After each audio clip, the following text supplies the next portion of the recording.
Vous avez bien raison d'être ému. Et moi,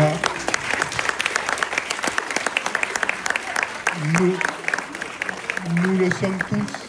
Nous le sommes tous. Moi, il n'est pas une visite d'école ou de collège où je ne sois pris d'émotion. Quand je vois dans le regard de nos élèves ces attentes qu'il nous faut satisfaire tous les jours, et que par son engagement, la communauté éducative s'efforce de satisfaire le mieux possible.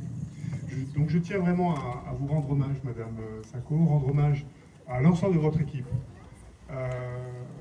Et je le fais avec une gravité particulière. Bon, il ne vous aura pas échappé que vous arrivez dans un établissement qui dégage une odeur de brûlé. Il ne vous aura pas échappé qu'il y a un certain nombre de représentants des forces de l'ordre. Et pour cause, dans la nuit de vendredi à samedi, cet établissement a été l'objet d'une intrusion. Cette nuit, donc, hein, voilà. D'une intrusion, à l'évidence malveillante, suivie d'un incendie qu'il a fallu se reprendre à 2 fois pour le maîtriser. Un incendie vraisemblablement criminel. Bon, il y a une enquête qui est en cours, mais enfin, ça ne fait pas beaucoup de doutes. Évidemment, en mettant le feu à une école, on s'attaque directement à la République. Moi, je veux dire une chose toute simple, très calmement et très fermement, nous ne céderons jamais à la peur devant ces voyous qui sont portés par des pulsions à la fois grégaires et de destruction. L'école ne cédera jamais. Voilà. Et ça, c'est important que chacune et chacun le sache. Et je veux quand même souligner une chose. D'abord, le calme qui règne ici, la sérénité, une espèce de tranquillité républicaine. Je veux également souligner le fait que la meilleure réponse que nous apportons à ces atteintes extrêmement graves et qui auraient pu l'être encore plus, hein, parce qu'il y avait des personnes sur place, personnel du département, le personnel de l'éducation nationale, qui se sont battus aux côtés des pompiers contre les flammes, les forces de sécurité intérieure, la police nationale.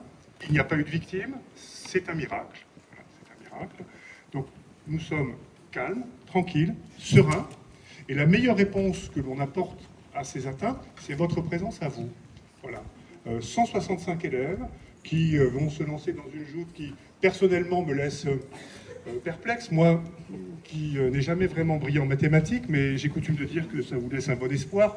Finalement, on peut finir recteur de région académique en ayant brillé par la médiocrité de ses résultats en mathématiques.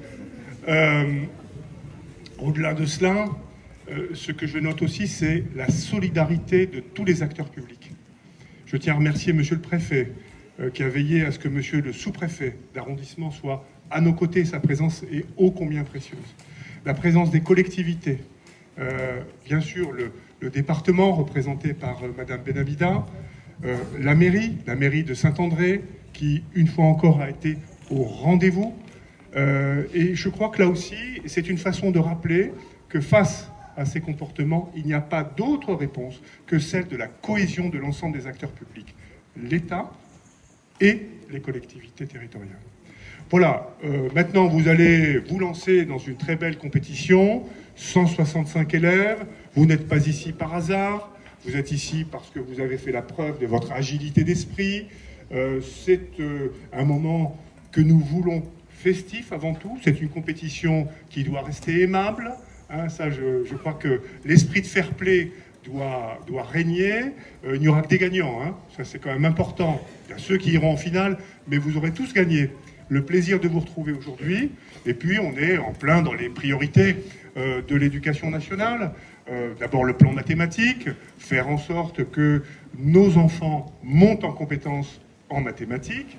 Et puis une approche ludique des mathématiques.